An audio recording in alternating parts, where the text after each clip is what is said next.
Hello everyone, welcome to my channel. Today's topic is numbers in Julia programming language. In Julia there are two types of numbers, integer and float numbers. Okay, let me show you some of the example.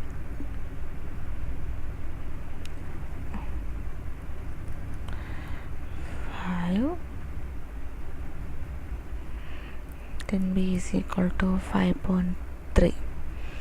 The first one that I create an integer number because it is a whole number. The second one that I create the float number because it have the fraction, so it is a float number.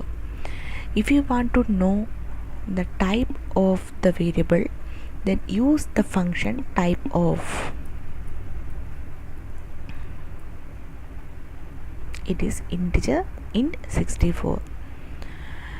The 64 indicate that I am using a 64-bit OS. If you are using a 32-bit OS, then it will show you the answer in 32. Okay.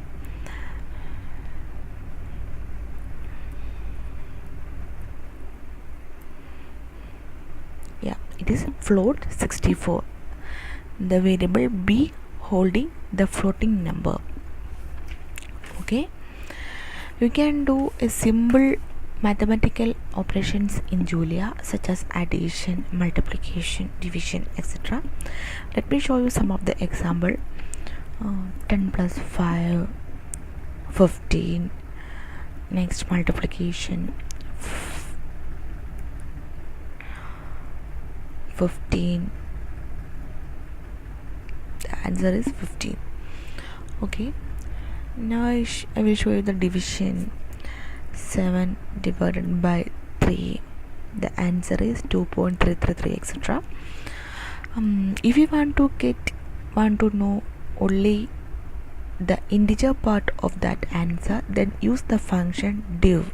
Okay, div 7, 3. Okay, this is the answer. It is the integer part of the answer. Okay,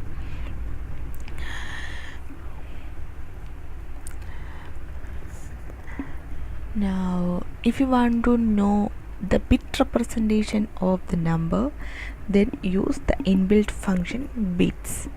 Okay, bits 6.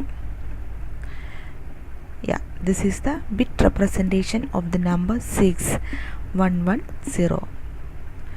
The other example, bits 8. Yeah, this is the bit representation of the number 81000. This is the binary representation. Okay, if you want to know the maximum capacity of the integer that support the system, then use that function type max. Okay, int 64. This is the maximum capacity of integer number that the system support. If you want to know the minimum capacity of integer that support the system, then use the function type min.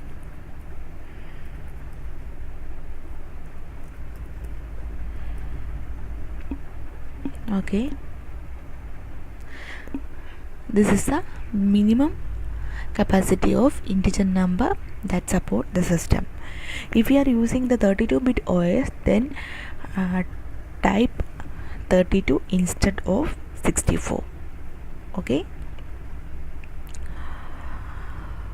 friends, that is all about numbers in Julia. Please subscribe my channel. Thanks for watching. Thank you.